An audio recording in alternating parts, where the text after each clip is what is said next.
Hello student, I am Miss S.M. Pawar. Today's lecture, the career oriented course, certificate course in human resource management. Today we are discuss the paper number second. Okay, today we are discuss the paper number second.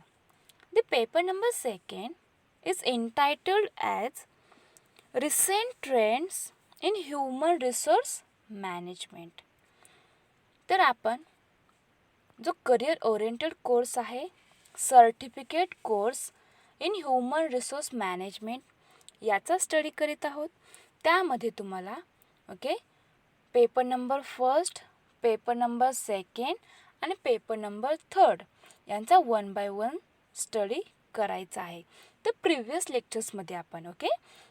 लेक्चर्समध्ये हा जो तुमचा career oriented course आहे certificate course in human resource management यामधील paper number first human resource management जो paper number first आहे त्याचा all study आपण प्रिव्हियस लेक्चर्समध्ये केलेला आहे. त्या पेपर नंबर फर्स्टमध्ये तुम्हाला 4 युनिट्सचा स्टडी करायचा होता. तर ते 4 युनिटचा स्टडी 1 by 1 आपण केलेला आहे. आजच्या लेक्चर्समध्ये पेपर नंबर सेकंडचा स्टडी करीत आहोत. आपण या certificate course in human resource management त्यामधील जो काय पेपर नंबर सेकंड आहे त्याचा स्टडी आजच्या लेक्चर्सपासून आजपासून आपण करायला स्टार्ट केले आहे. तर या पेपर नंबर सेकंडचे टायटल आहे recent trends in human resource management. तर या पेपर नंबर सेकंडमध्ये देखील तुम्हाला फोर टॉपिकचा स्टडी करायचा आहे. प्रत्येक पेपरमध्ये तुम्हाला 4 टॉपिक्स दिलेले आहेत. तर तुम्हाला या 4 टॉपिकचा 1 by 1 स्टडी करायचा आहे. तर आपण आज या लेक्चर्समध्ये पेपर नंबर सेकंड जो recent trends in human resource management आहे त्यामधील युनिट नंबर फर्स्ट स्टार्ट करणार आहोत. तर या युनिट नंबर फर्स्टचे टायटल आहे introduction to human resource development. या पेपर नंबर सेकंडमधील जो युनिट नंबर फर्स्ट आहे त्याचे टायटल आहे इंट्रोडक्शन टू HRD.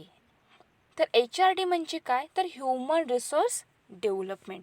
तर या युनिट नंबर फर्स्टमध्ये तुम्हाला कोणकोणत्या कंटेंट्सचा स्टडी करायचा आहे तर यामध्ये 4 मेन कंटेंट्स आहेत. तर फर्स्ट कंटेंट आहे concept and definition of human resource development. त्यानंतरचं सेकंड कंटेंट आहे scope and features of human resource development. Third content needs of human resource development. आणि लास्ट कंटेंट आहे functions of human resource development managers. तर हे unit number फर्स्टमध्ये तुम्हाला human resource development हे concept काय आहे त्याचे प्रॉपर मीनिंग त्याचे काही डेफिनेशन्स आहेत. ती कन्सेप्ट काय आहे ते समजून घेण्याचा तुम्हाला प्रयत्न करायचा आहे. त्याचा स्टडी आपण करणार आहोत.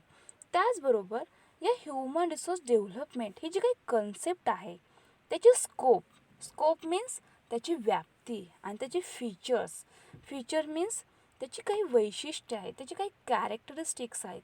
तर ते कोणकोणते आहेत ते देखील तुम्हाला पाहायचे आहे. त्याचा स्टडी तुम्हाला करायचा आहे. त्यानंतर या ह्युमन रिसोर्स डेव्हलपमेंटची नीड म्हणजे त्याची गरज काय आहे.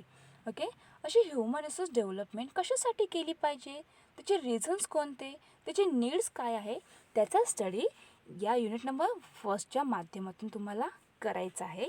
आणि युनिट नंबर फर्स्टमध्ये लास्ट कंटेंट आहे functions of human resource development managers. म्हणजे जो ह्युमन रिसोर्स डेव्हलपमेंट मॅनेजर्स आहेत त्याला कोणकोणते फंक्शन्स त्याला कोणकोणती कार्य करावी लागतात त्यांचा स्टडी देखील या युनिट नंबर फर्स्टमध्ये तुम्हाला करायचा आहे. अशा प्रकारे या युनिट नंबर फर्स्टमध्ये तुम्हाला या 4 कंटेंट्सच्या आधारे जी ह्युमन रिसोर्स डेव्हलपमेंट कन्सेप्ट आहे त्याचे स्कोप त्याचे फीचर्स त्याचे नीड्स आणि HRD मॅनेजर्सचे जे काही फंक्शन्स आहेत त्यांचा ऑल ओव्हर स्टडी तुम्हाला या unit number 1 introduction to human resource development याच्या माध्यमातून करायचा आहे. आज आपण या लेक्चर्समध्ये ही ह्युमन रिसोर्स डेव्हलपमेंट ही कन्सेप्ट काय आहे, त्याचं प्रॉपर इंट्रोडक्शन, त्याची प्रस्तावना याचं स्टडी आपण करणार आहोत. Now let's see introduction of human resource development.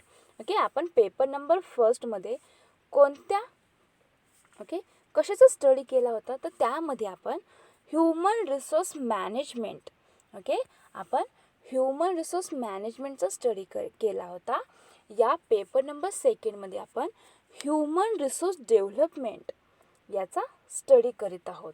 तर ही ह्युमन रिसोर्स डेव्हलपमेंट ही कन्सेप्ट काय आहे त्याची फर्स्टली आपण इंट्रोडक्शन याचा स्टडी करूया. The introduction of human resource development.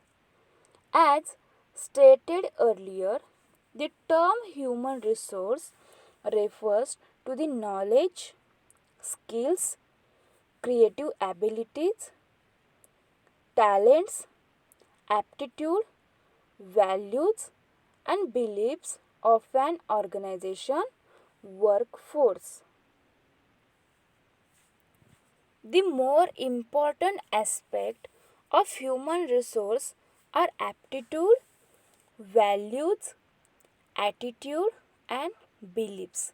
But in a given situation, if these vital aspects remain same, the other aspects of human resources like knowledge, skills, creative abilities, and talents play an important role in deciding the efficiency and effectiveness of an organization workforce. तर human resource, तर हे term काय आहे? Human resource म्हणजे काय, तर मानवी संसाधन. मग असा ह्युमन रिसोर्स प्रत्येक बिझनेस ऑर्गनायझेशनसाठी अत्यंत इम्पॉर्टंट आहे.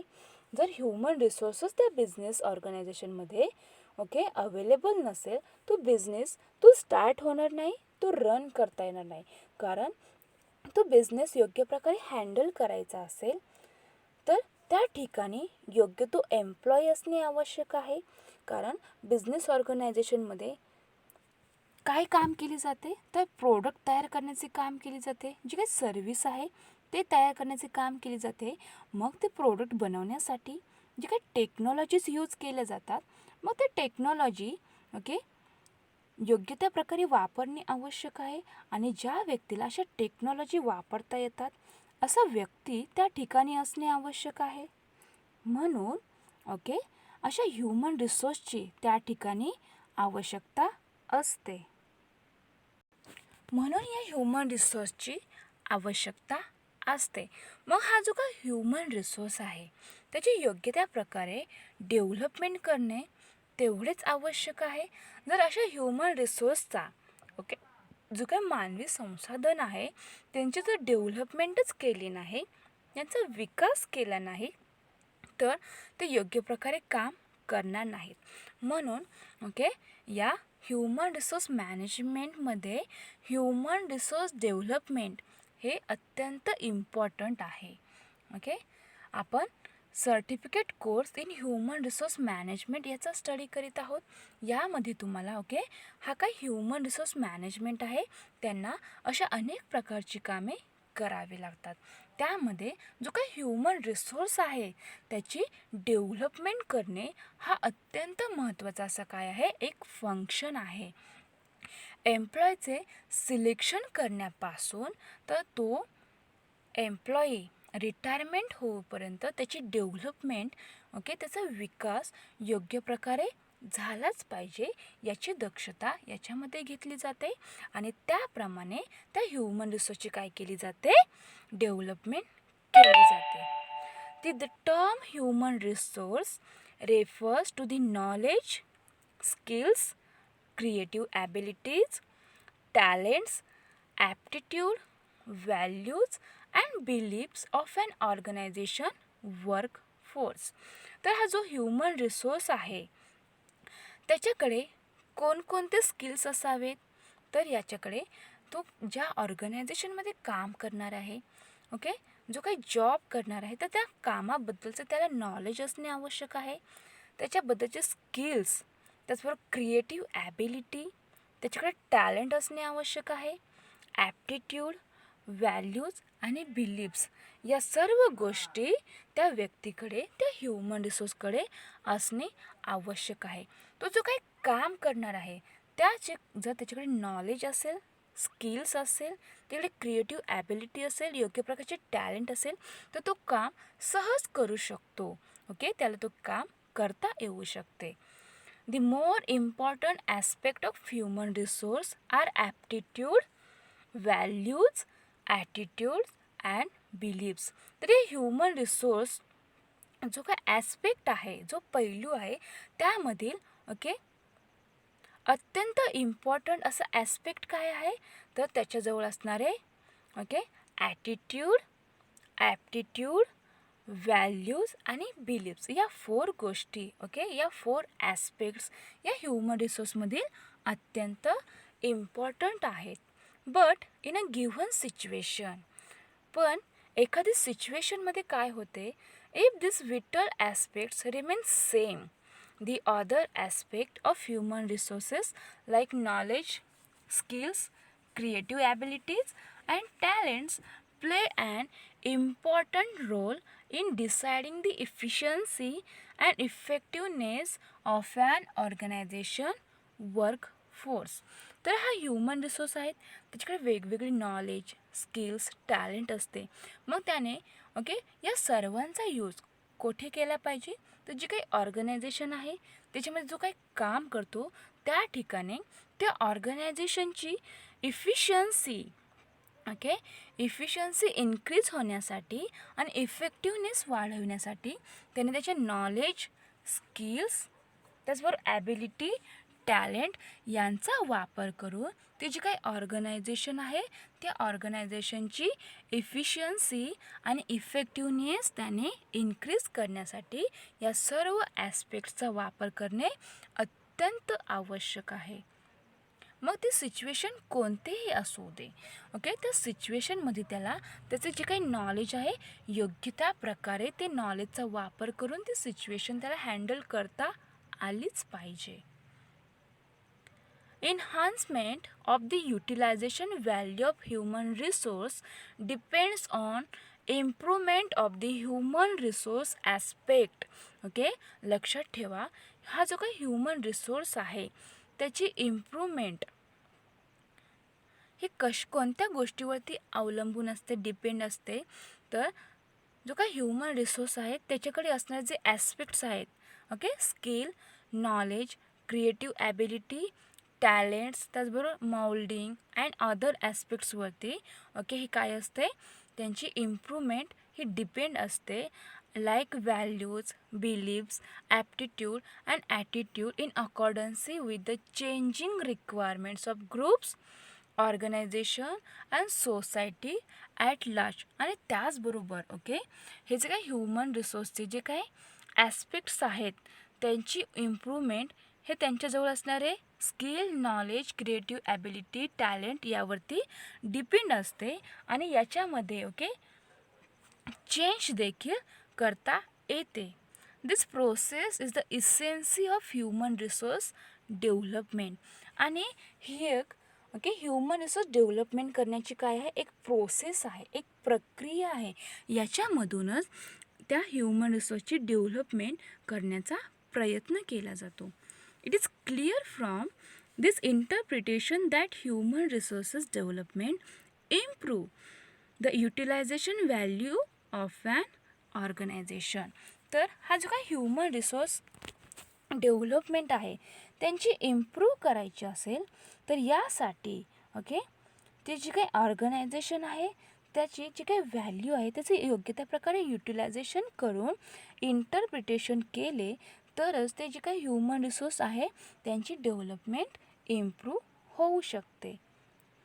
The effective performance of an organization depends not just on the available resources, but its quality and competency as required by the organization from time to time. तर हे जे काही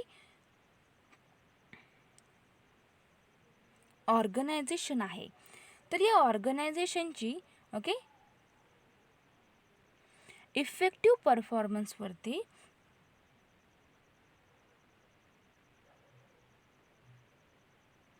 effective performance of an organization effective performance of on an organization हे अनेक गोष्टींवरती अवलंबून आहे, depend आहे. तर कोणत्या गोष्टींवरती हे अवलंबून आहे? तर just like the available resources. जो काय अवेलेबल रिसोर्स आहे याच्यावरती हा इफेक्टिव्ह परफॉर्मन्स त्या ऑर्गनायझेशनचा डिपेंड असतो. त्याचबरोबर quality and competency as required by the organisation from time to time. तर याच्यावरती या ऑर्गनायझेशनची इफेक्टिव्ह परफॉर्मन्स हा अवलंबून असतो. The difference between two nations largely depends on the level of quality of human resource. तर टू नेशन्समधील जो काही डिफरन्स आहे तर तो कोणत्या गोष्टीवरती डिपेंड असतो? तर जो काही ह्युमन रिसोर्स आहे त्याची लेवल ऑफ क्वालिटीवरती या नेशन्सचे काय असते? डिपेंड लार्जली नेशन्स डिपेंड असते. The difference in the level of performance of two organizations also depends on the utilization value of human resource. तर जी काही ऑर्गनायझेशन आहे अशा दोन ऑर्गनायझेशन असतील तर त्यांमधील जो काही लेवल ऑफ परफॉर्मन्स आहे तो जी काय ह्युमन रिसोर्सची व्हॅल्यू आहे त्याचं कशा पद्धतीने युटिलायझेशन केली जाते याच्यावरती दोन ऑर्गनायझेशन त्यांची लेवल ऑफ परफॉर्मन्स हा अवलंबून असतो, डिपेंड असतो.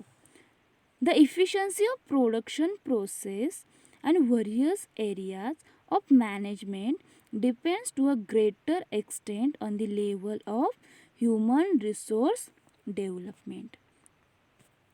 Human resource development assumes significancy in view of the fast changing organizational environments. HRD assumes significance in view of the fast changing organizational environments and need of the organization to adopt new techniques in order to respond to the environmental changes. The changing environmental factors include तर असे जे काही environmental change करायचे असेल तर त्यासाठी त्याच्यामध्ये अनेक फॅक्टर्स हे इन्क्लूड आहेत. मग ते फॅक्टर्स कोणते आहेत? तर त्यामधील फर्स्ट फॅक्टर आहे unprecedented increase in competition within and outside the country consequent upon the announcement and implementation of economic liberalization. तर हा चेंजिंग एन्व्हायरमेंटलमधील फर्स्ट फॅक्टर आहे. फर्स्ट फॅक्टर कोणता आहे? तर unprecedented increase in competition within and outside the country consequent upon the announcement and implementation of economic liberalization. The economic liberalization demand for continuous improvement of human resource. तर जे काही economic liberalisation आहे liberalisation म्हणजे काय? तर उदारीकरण असे आर्थिक अर्थशास्त्रीय उदारीकरण हे कशावरती डिपेंड असते? तर जो काही ह्युमन रिसोर्स आहे त्याची कंटिन्युअस इम्प्रूव्हमेंट झाली तरच असे इकॉनॉमिक लिबरलायझेशन योग्य त्या प्रकारे होऊ शकते. त्यामुळे इकॉनॉमिक लिबरलायझेशन हे ह्युमन रिसोर्सच्या कंटिन्युअस इम्प्रूव्हमेंटवरती अवलंबून असते. Company examples of continuous improvements are presented. तर हा या चेंजिंग एन्व्हायरमेंटल फॅक्टर्समधील फर्स्ट फॅक्टर आहे पहिला घटक आहे की त्याच्यामध्ये unprecedented increase in competition within and outside the country consequent upon the announcement and implementation of economic liberalisation. तर जे काय इकॉनॉमिक लिबरलायझेशन आहे त्याचे इम्प्लिमेंटेशन करण्यासाठी, त्याचे अनाउन्समेंट करण्यासाठी हे याच्यामध्ये हा बदल केला जातो. त्यानंतर यामधील सेकंड फॅक्टर आहे ओके चेंजिंग इन्व्हायरमेंटल फॅक्टर्समधील second and most important factor आहे trends towards market economy. Okay trends towards market economy are more prevalent in most of the countries including the erstwhile communist countries. These trends towards marketing economy are resulting in severe competition not only among the industries around the globe but also industries within the nation. This competition allows only the industry strong in all respects to continue in the market and the other industries are forced to withdraw from the market. The vitality of human resource to nation and to the industry depends upon the level of its development. Okay. Human रिसोर्सची विटॅलिटी ही त्या नेशनमधील जी काय industry आहे okay त्या इंडस्ट्रीमध्ये वरती okay depend असते आणि जी काय ओके ह्युमन रिसोर्सची लेवलची डेव्हलपमेंट ओके ह्युमन रिसोर्सची डेव्हलपमेंट आणि त्याची विटॅलिटी ही त्या नेशनमधील जी काय इंडस्ट्री आहे त्याच्यावरती अवलंबून असते. Organisation to be dynamic growth oriented and fast changing should develop their human resource. Okay जी काही ऑर्गनायझेशन आहे ती डायनामिक कधी होऊ शकते त्याची गती ओके ती गतिशील कधी होऊ शकते तर जो काही ह्युमन रिसोर्स आहे त्या ऑर्गनायझेशनमधील त्याचा विकास केल्यानंतर त्याची डेव्हलपमेंट केल्यानंतरच जी काही ऑर्गनायझेशन आहे त्याची डायनामिक आणि त्याची ग्रोथ ओरिएंटेड हे काय होऊ शकते फास्ट चेंज होऊ शकते. आणि हे फक्त जो काही ह्युमन रिसोर्स आहे त्याची डेव्हलपमेंट केल्यानंतरच अशी ओके ग्रोथ होऊ शकते. ओके त्या ग्रोथमध्ये मोठ्या प्रमाणावर चेंज होऊ शकतो. ओके फास्ट चेंज होण्याचे मोस्ट इम्पॉर्टंट रिझन काय आहे तर त्या ह्युमन रिसोर्सची डेव्हलपमेंट करणे अत्यंत आवश्यक आहे. इट इज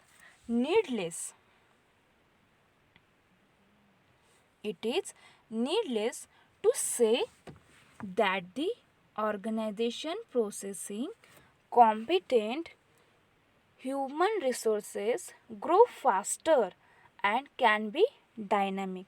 मग यामध्ये जो काही ह्युमन रिसोर्स आहे ओके त्याची डेव्हलपमेंट करायची असेल त्याची फास्टमध्ये ग्रो करायची असेल त्याची वाढ करायची असेल तर याच्यासाठी त्या ऑर्गनायझेशनमध्ये अनेक प्रोसेसचा वापर केला जातो आणि त्याच्यामधून ती ऑर्गनायझेशन असेल तर डायनामिक करण्याचे प्रयत्न केले जातात. Though the positive personal policies and programs motivate the employees by their commitment and loyalty, these efforts can keep the organization dynamic and fast changing. तर जे काही ऑर्गनायझेशन आहे त्याला डायनामिक करण्यासाठी त्याचे फास्ट चेंजिंग करण्यासाठी ओके अनेक एफर्ट्स घेतले जातात.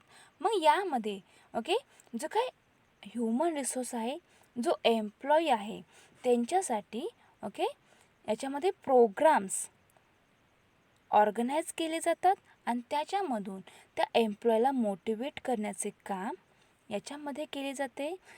त्या एम्प्लॉयसाठी okay personal policies okay positive personal policies आणि प्रोग्राम्स मोटिवेट करून ओके असे मोटिवेट प्रोग्राम्स ऑर्गनाईज करून त्या एम्प्लॉयला ओके डेव्हलपमेंट करण्याचा प्रयत्न याच्यामध्ये केला जातो. त्याचबरोबर याच्यामध्ये कमिटमेंट आणि लॉयल्टी याच्या माध्यमातून त्या एम्प्लॉयला मोठ्या प्रमाणावर मोटिवेट केले जाते आणि त्याच्यामधून जे काही ऑर्गनायझेशन आहे ओके त्याला डायनामिक करण्यासाठी, त्याच्यामध्ये फास्ट चेंजिंग करण्यासाठी अनेक एफर्ट्स यामध्ये घेतले जातात. कारण जर ह्युमन रिसोर्सची डेव्हलपमेंट झाली तरच त्या ऑर्गनायझेशनचं काय होणार आहे, डेव्हलपमेंट होणार आहे. म्हणून त्या ऑर्गनायझेशनला गतिशील बनवण्यासाठी, त्याच्यामध्ये फास्ट चेंज करण्यासाठी फर्स्टली तो जे काही एम्प्लॉई आहे त्या एम्प्लॉयला व्हरियस प्रोग्राम्सच्या द्वारे मोटिवेट केले जाते. त्यांच्यासाठी वेगवेगळ्या पॉलिसीज ठरवल्या जातात आणि त्याच्यामधून त्या एम्प्लॉयची काय केली जाते, डेव्हलपमेंट केली जाते.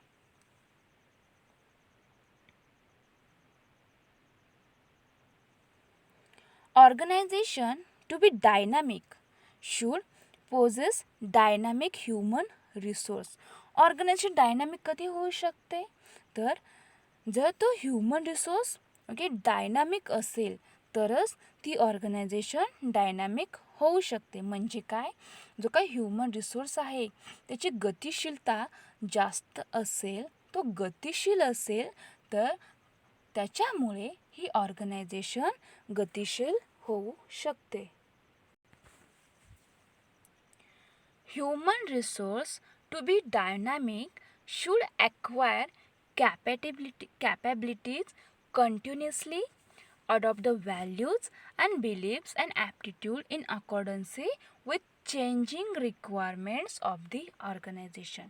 मग असा जो ह्युमन रिसोर्स आहे तो डायनामिक कधी होऊ शकतो, तर त्याने त्याच्या कॅपेबिलिटीनुसार त्याच्या कॅपेबिलिटीजनुसार त्याने कंटिन्युअसली जे काही व्हॅल्यूज आहेत, जे बिलीव्स आहेत, त्याचबरोबर ॲप्टिट्यूड यांचे हे अडॉप्ट केले, कंटिन्युअसली अडॉप्ट केले आणि त्याच्यामध्ये योग्य त्या प्रकारे जे काही रिक्वायरमेंट्सनुसार जे काही चेंजेस आहे ते चेंज करून तो काय करू शकतो, त्या ऑर्गनायझेशनला देखील डायनॅमिक करू शकतो. म्हणून अशा रीतीने ऑर्गनायझेशन डायनॅमिक करायची असेल तर फर्स्टली त्या ह्युमन रिसोर्सची डायनॅमिक इन्क्रीज केली पाहिजे, त्याला गतिशील बनवले पाहिजे आणि असे डायनॅमिक करण्यासाठी कंटिन्युअसली त्याच्यामध्ये त्याचे जे काही व्हॅल्यूज आहेत, त्याचबरोबर बिलीफ्स, ॲप्टिट्यूड यांच्यामध्ये चेंज करून, त्याचबरोबर त्यांची जी काही कॅपेबिलिटी आहे ती कंटिन्युअसली योग्य त्या प्रकारे ॲक्वायर करून आणि या अनेक गोष्टींमध्ये त्यांच्या रिक्वायरमेंट्सनुसार योग्य तो चेंज करून त्या ह्युमन रिसोर्सने डायनॅमिक करणे आणि जी काही ऑर्गनायझेशन आहे त्याला अशा रीतीने डायनॅमिक केले पाहिजे. कारण ऑर्गनायझेशन डायनॅमिक ही त्या ह्युमन रिसोर्सच्या डायनॅमिकवरती काय आहे, डिपेंड आहे. Similarly when employees use their initiative, take risk, experiment, innovate and make things happen, the organization may be said to have enabling culture. The competent human resources can be dynamic in an enabling culture.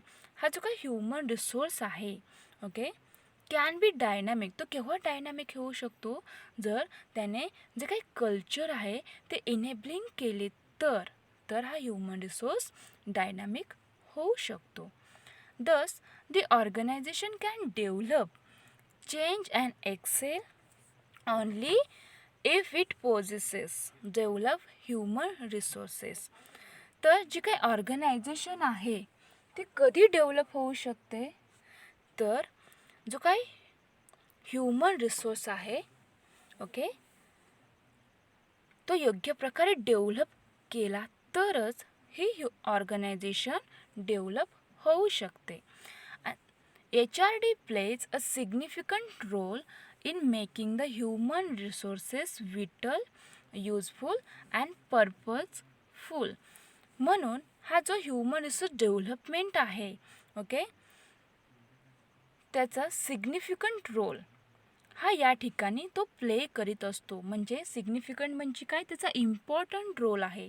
ऑर्गनायझेशनची okay development करायची असेल तर त्यासाठी firstly human रिसोर्सची development होणे आवश्यक आहे.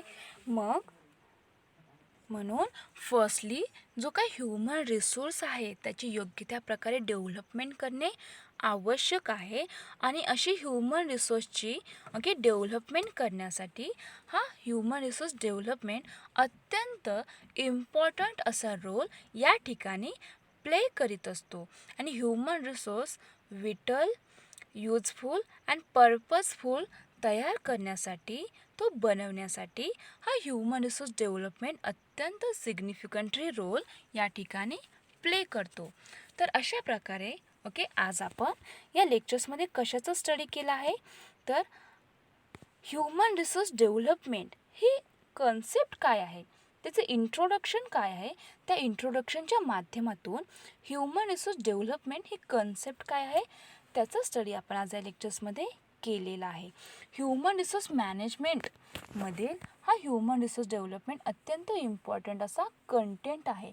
तर काय इम्पॉर्टंट आहे, तर बिझनेस ऑर्गनायझेशन आहे, त्याच्यामध्ये अनेक एम्प्लॉई काम करीत असतात. मग असा एम्प्लॉई त्या ठिकाणी काम करीत असतो, तो योग्य प्रकारचा असेल. तो एम्प्लॉई त्याच्याकडे नॉलेज भरपूर असेल, स्किल्स असतील, ॲबिलिटीज असतील, तर त्याच्या ऑल नॉलेज, स्किल्स, ॲबिलिटीचा वापर करून तो काय करणार आहे, त्या ऑर्गनायझेशनमध्ये योग्य त्या प्रकारे काम करणार आहे. म्हणून त्याच्याकडे आणखीन जास्त नॉलेज इन्क्रीज करण्यासाठी, ते वाढवण्यासाठी या ह्युमन रिसोर्स डेव्हलपमेंटने काय केले पाहिजे, तर जो काही ह्युमन रिसोर्स आहे त्या ऑर्गनायझेशनमधील, त्याचे जास्तीत जास्त मोठ्या प्रमाणावर डेव्हलपमेंट करण्याचा प्रयत्न केला पाहिजे.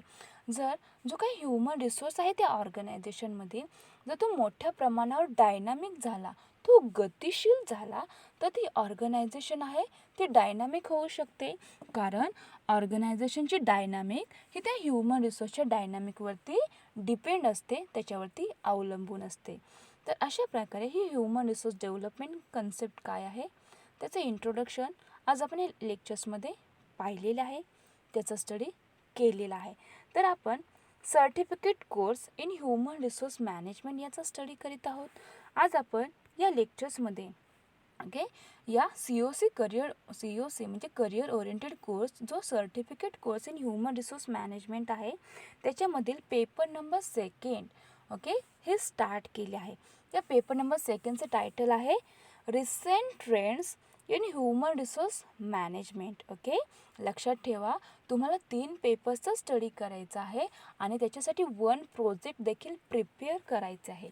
मग या पेपर नंबर 1चा ऑलरेडी आपण स्टडी केलेला आहे. या लेक्चर्समध्ये आपण पेपर नंबर 2चा स्टडी करतोय. तर तो पेपर नंबर 2चे टायटल आहे recent trends in human resource management. तर या पेपर नंबर 2मधील आपण आज या लेक्चर्समध्ये युनिट नंबर 1चा स्टडी केला. तर तो युनिट नंबर 1 आहे, त्याचं टायटल काय आहे, तर introduction to human resource development. त्याच्यामधील आपण ही ह्युमन रिसोर्स डेव्हलपमेंट, त्याचं इंट्रोडक्शन काय आहे, त्याची प्रस्तावना ते काय आहे, आणि त्याच्या आधारे आपण ह्युमन रिसोर्स डेव्हलपमेंट ही कन्सेप्ट काय आहे त्याचा स्टडी, ती कन्सेप्ट समजून घेण्याचा प्रयत्न केलेला आहे. अशा प्रकारे आज आपण या लेक्चरमध्ये certificate course in human resource management career oriented course आहे त्याचा स्टडी करीत आहोत. त्याच्यामधील आपण पेपर नंबर 2चा स्टडी आजपासून या लेक्चर्समध्ये स्टार्ट केला आहे. त्यामध्ये तुम्हाला 4 टॉपिक्स आहेत. त्या 4 टॉपिक्समधील आपण unit number 1 topic number 1 start केले आहे. आणि त्याच्यामधील जे ह्युमन रिसोर्स डेव्हलपमेंटची कन्सेप्ट आहे त्याचे इंट्रोडक्शन आज या ठिकाणी आपण पाहिले आहे, त्याचा स्टडी केलेला आहे. थँक्यू.